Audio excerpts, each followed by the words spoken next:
Camaradregues! Beijinhos longos e prósperos. Eu sou Dimitra Vulcano e você está no canal Doutora Drag. E o tema de hoje é babado. É sobre pesquisas eleitorais, urnas eletrônicas e o famoso Data Povo. E não é como o Bolsonaro diz. Nunca vi um mar tão grande aqui com essas cores verde e amarela. Aqui não tem a mentirosa Datafolha. Aqui é o nosso Data Povo. Aqui a verdade. Aqui a vontade de um povo honesto, livre e trabalhador. Quando uma pessoa tira dados da cabeça dela, não necessariamente transforma aquilo em uma verdade. De acordo com as previsões do João Bidu na revista Coquetel desse mês. É o que as vozes da minha cabeça sinalizaram aqui pra mim. De acordo com meu tio Miro. Miro no seu cu e atiro. É o que diz aqui, eu não tô nem aí. Foi o que concluí depois de baforar o Lula. Mas roda a vinheta que vamos esmiuçar isso já já. Doutora Drag! Você já se perguntou como uma pesquisa com 2.000 pessoas tem o poder de representar a opinião de todos os brasileiros eleitores que irão votar para presidente em 2022? O que se passa por trás de um estudo com tão poucas pessoas e por que a mídia fala com tanta segurança esses dados? Existem falhas reais nesse processo? O que a ciência diz sobre isso? Venha comigo para saber a grande ciência por trás. Mas claro, botemos as lentes do materialismo histórico dialético. Tem muita gente confusa, tem muita desinformação pela máquina bolsonarista, criada pela máquina bolsonarista, e a gente precisa melhorar esse debate. Eu vou mostrar para vocês como funciona uma pesquisa eleitoral, qual é a segurança das urnas e também plantar aquela sementinha do mal na cabeça de vocês com uma pincelada de quem? De Bourdieu sobre opinião pública. Sim, também vamos de Pierre Bourdieu. Primeiro vamos falar sobre pesquisas eleitorais e eu já vou lançar alguns questionamentos para vocês. Se estamos falando de pesquisas de opinião que relatam a intenção de voto, se estamos pensando em padronização da mesma questão para todo mundo, então, olha só, podemos concluir que a opinião vigente ali é um consenso. Será que podemos fazer isso? Ou podemos pensar que isso vai refletir a verdadeira realidade? Pois bem, Pierre Bourdieu, por exemplo, em seu artigo A Opinião Pública Não Existe, diz que as questões que são propostas pelas pesquisas de opinião estão intimamente subordinadas aos interesses políticos. Jura? E veja só que bacana.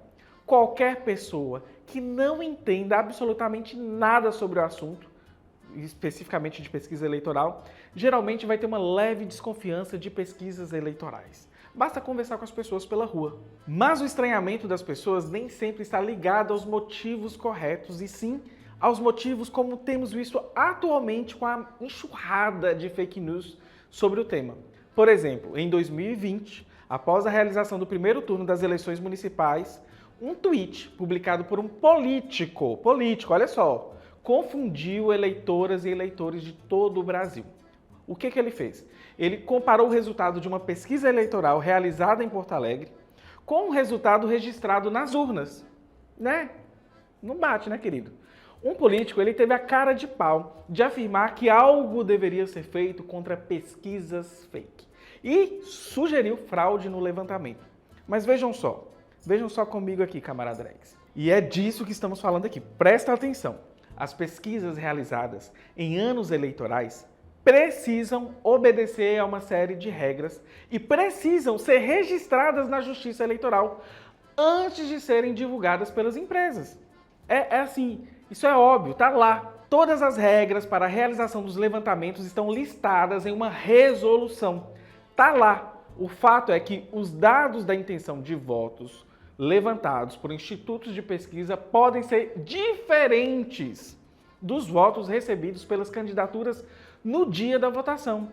E isso, olha só, não prova que houve erro, nem manipulação no estudo. Não quer dizer que pesquisas eleitorais estejam tão certas e que também manipulam a verdade. Mas, logicamente, até aqui, até este momento deste vídeo, eu espero que você já tenha entendido que não estamos falando do que a direita fala, e sim analisando criticamente a realidade que a gente está se deparando. Consegue entender? Existe uma diferença enorme nisso. Pesquisas eleitorais são como um retrato do momento, mas o momento ele está andando a todo momento.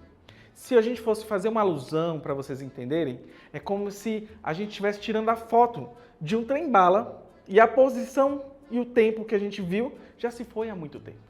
Especialmente quando a gente está no Brasil de 2022 e temos um presidente que abre a boca para falar coisas inimagináveis. Imbrochável, imbrochável. Por isso, os resultados mudam de uma hora para outra. Mas não é somente isso não.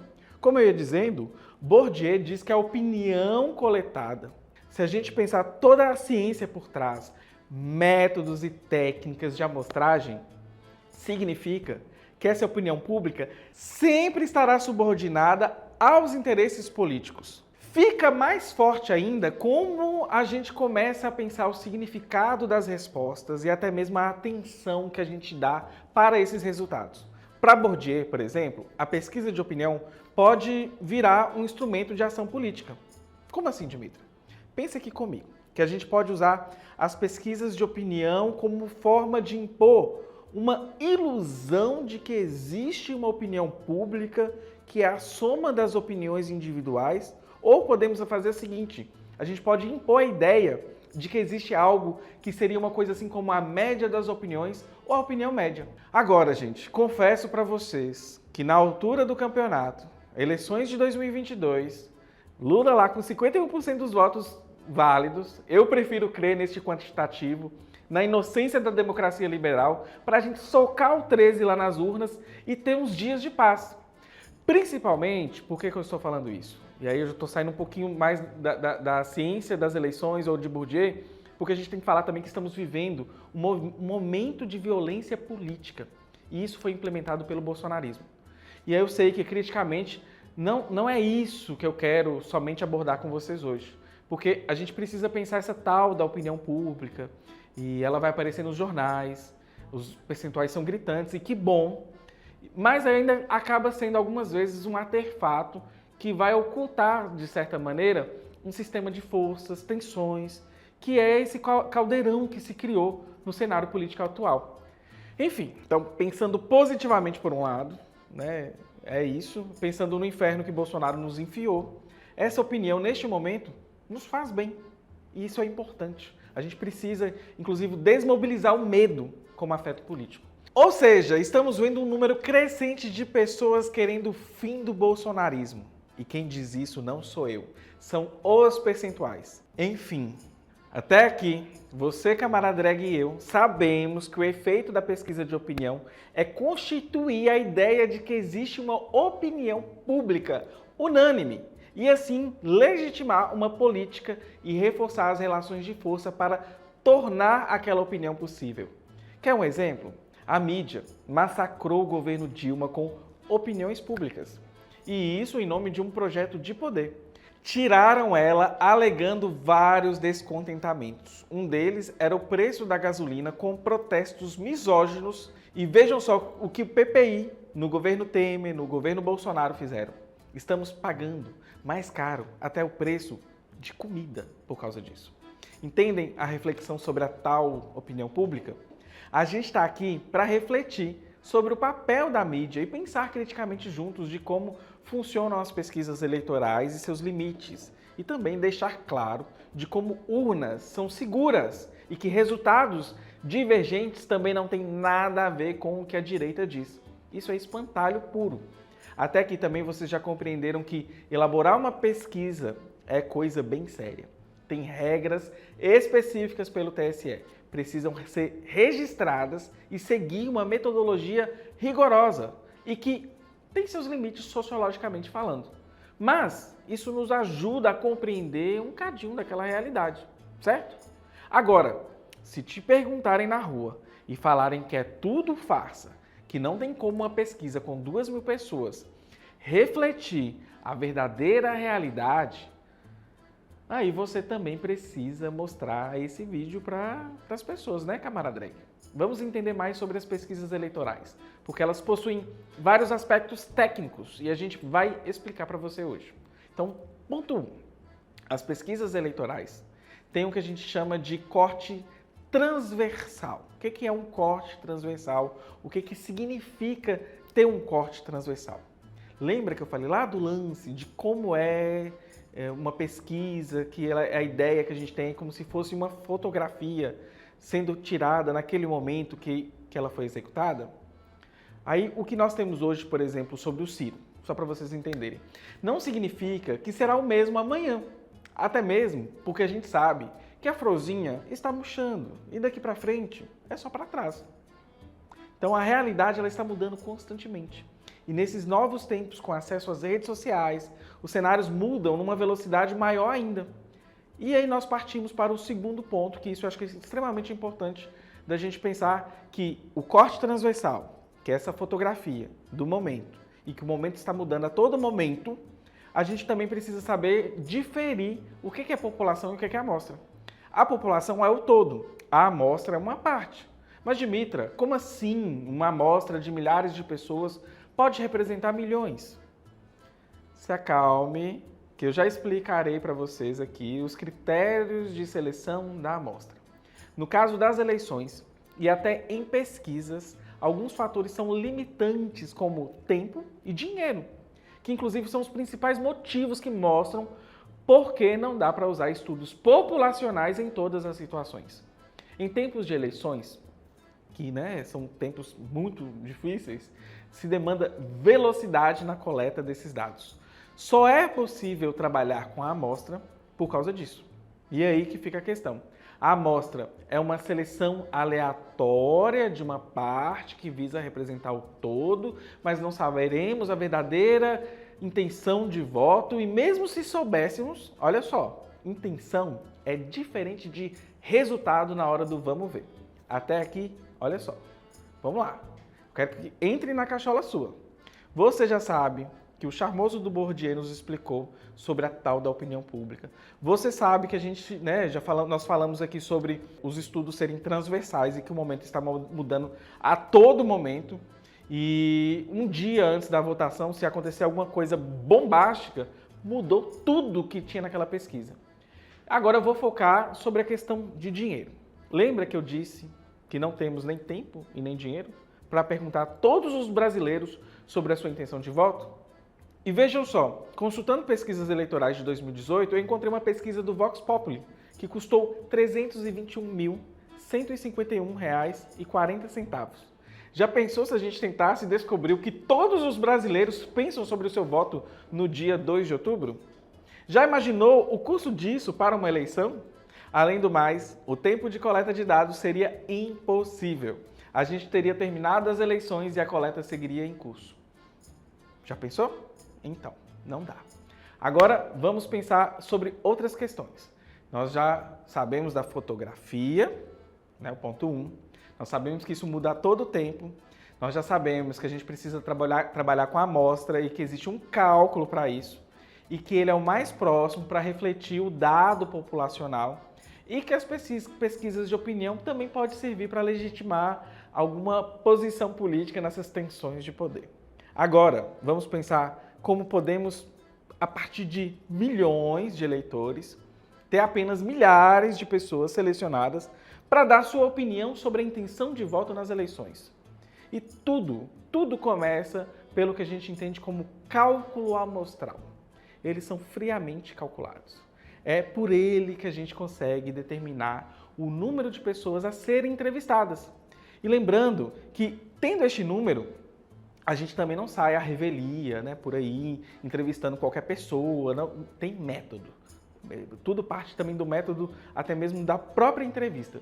Ou seja, data povo é bom, mas não reflete a verdadeira realidade, ainda mais enviesada com a presença de pessoas, em sua maioria, de classe média, lá no cercadinho do Rei do Gado. Existe um critério para essas pessoas participarem da pesquisa. E isso nos leva a outro ponto que temos nas pesquisas, que é a seleção probabilística. O que significa isso? Significa que, probabilisticamente, todo mundo teve a mesma chance de participar da pesquisa. Ah, mas Dimitra, eu nunca vi ninguém responder pesquisa eleitoral. Significa, olha só, que probabilisticamente todo mundo teve a mesma chance de participar da pesquisa. E não é você, alecrim dourado que nasceu no campo sem ser semeado, que precisa responder ou conhecer alguém. É sorteio, é probabilidade. Se fosse assim, você também poderia ganhar na loteria, poderia conhecer alguém que ganhou na loteria que joga direto. Mas probabilisticamente, o universo, e acá capitalismo, te quer pobre e trabalhando. Mas pelo menos eu te quero com consciência de classe hoje. Certo? Então, foca aqui comigo como funcionam esses sorteios. E aí a gente vai entender direitinho. Geralmente, vai se sortear primeiro os municípios, aí esses municípios são sorteados, os setores censitários também são sorteados, e eles são agrupamentos de bairro, conforme o IBGE faz. E isso, inclusive, cria formas de padronizar esses critérios para quaisquer pesquisas. Por exemplo, lá no meu mestrado, lá no meu doutorado também, esses critérios foram utilizados para a seleção de amostra. Depois que a gente sorteia os setores, sorteamos também as quadras, depois das ruas, depois os domicílios. E aí as pessoas são convidadas a responder à pesquisa. Então tem todo um processo que a gente precisa passar por isso. E aí temos um adendo enorme para fazer para vocês. Em tempo de pandemia, por exemplo, o ideal das pesquisas, naquele momento, foi que elas acontecessem por inquérito telefônico, o que pode ser problemático, pois divide quem tem acesso e não tem acesso a esse recurso. E pode, inclusive, isso não representar a verdadeira realidade dos eleitores. Isso é o que a gente chama de viés de seleção no estudo. Todo esse processo que eu elenquei é a probabilidade, e é ela que faz com que todos tenham a mesma chance de participar do estudo. Outro critério utilizado no estudo é quando as pessoas pensam, por exemplo, mas foi entrevistado mais pessoas ricas ou pessoas mais pobres, é por isso que o resultado está diferente. É lógico que o resultado será diferente, gente. A gente sabe que as questões de classe, vejam só, aqui no meu canal acho que vocês já sabem disso há muito tempo, elas dizem muito sobre as escolhas do voto. E, de novo, eu caio, em Bourdieu, pois ele também mostra como questões importantes na sociedade podem mudar de uma classe para outra. E isso tem muitos fatores. Assim, a gente poderia fazer um vídeo somente para entender as motivações de uma classe para outra, mas não é o tema, não é o foco nosso do vídeo de hoje, mas eu sugiro ler a referência do artigo do Bourdieu. Além dessa forma de selecionar a amostra que eu disse, pesquisas que são feitas pelo IBOPE entrevistam as pessoas utilizando alguns critérios de seleção e ainda regulam a amostra por cotas. Como assim? Essas cotas elas vão ser proporcionais à realidade brasileira quanto ao gênero, quanto à escolaridade, quanto à idade e até do setor de dependência econômica, lá dos setores censitários que eu falei para você há pouco tempo. Isso faz com que proporcional e probabilisticamente todos tenham a mesma chance de participar do estudo. Então, nós temos aí uma grande forma de organizar isso para tentar evitar vieses. E até aqui tu sabe que a pesquisa então é uma fotografia, muda todo o tempo, que trabalhamos com a amostra, que existe um cálculo e que ele é o mais próximo do dado populacional e que pesquisas de opinião também podem servir para legitimar uma posição nas tensões de poder. E que no fim, todo mundo tem a mesma chance de participar do estudo. Mas eu tenho certeza que você vai me perguntar daquele dado que o Bonner sempre solta, que é a tal da margem de erro. Então vamos entender isso aqui. Imagina o seguinte, você vai fazer a pesquisa e já sabemos que não dá para entrevistar a população.